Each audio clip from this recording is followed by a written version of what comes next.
everybody. Welcome to Leaving CrazyTown with Sarah. This is videos from the truck. We are on the go, Finn and I. So today I'm going to do a little video on a term that I hear all the time in the rooms and with my clients, and it's the fear of abandonment. And basically, due to the fear of abandonment, which can happen when you're a kid, your parents could be preoccupied with addiction or preoccupied with their partners or narcissists or just not validating your feelings or not honoring your needs. There could be trauma. There could be tons of reasons for you to have this fear of abandonment.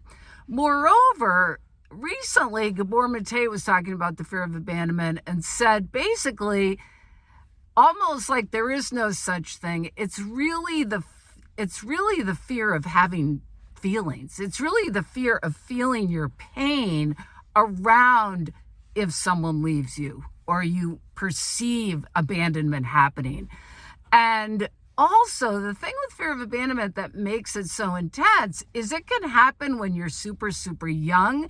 So it can literally feel like you're going to die. It can actually be kind of this physiological response to some experience you had when you're a kid, and it can be really, really overwhelming. So it's not like a small deal. But the thing with co-crazy behaviors and codependency is that what ends up happening because of this is we abandon ourselves. So we abandon ourselves, and everybody else's thoughts, feelings, behaviors, needs become important. Because we believe if we can meet those needs, if those people will be happy or our world is happy, then we can feel okay. So I want you to think about today just ways you may be abandoning yourselves. And I thought of a few ideas.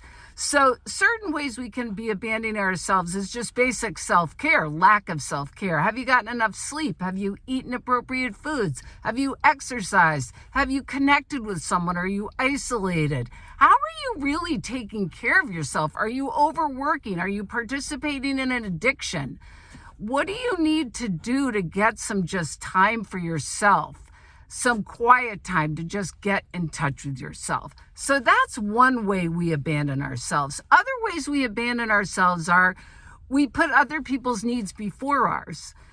We don't set boundaries. We let people do things that may not feel appropriate to us. We don't speak our truth, or we don't speak up, or we're in relationships where we feel like, there's communications that we haven't said. Things are bothering us, but we haven't said so.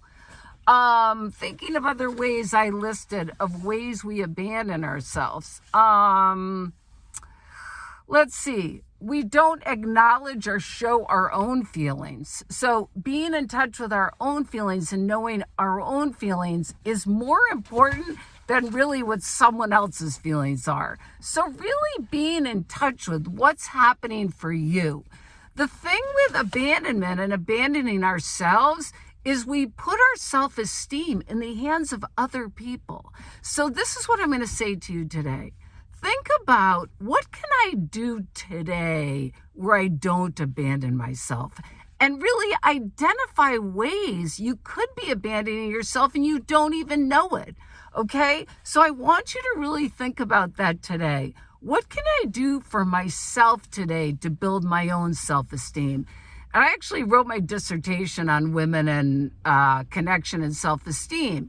And I want to tell you a few things that were listed in my dissertation on how to build self-esteem. And one is really getting in touch with resolving your own grief. I know this sounds intense, but I'm just thinking back to a paper that I read one time. The other things are acknowledging your anger and acknowledging when you've kind of accepted things that are unacceptable. So when we do all those behaviors, we kind of chip away at ourselves and we end up like pieces of Swiss cheese with holes. And it's our responsibility to do esteemable acts to build our self-esteem. So today, folks, don't abandon yourself and/or identify ways you are and think about how to change them. We're leaving CrazyTown. Fasten your seatbelts.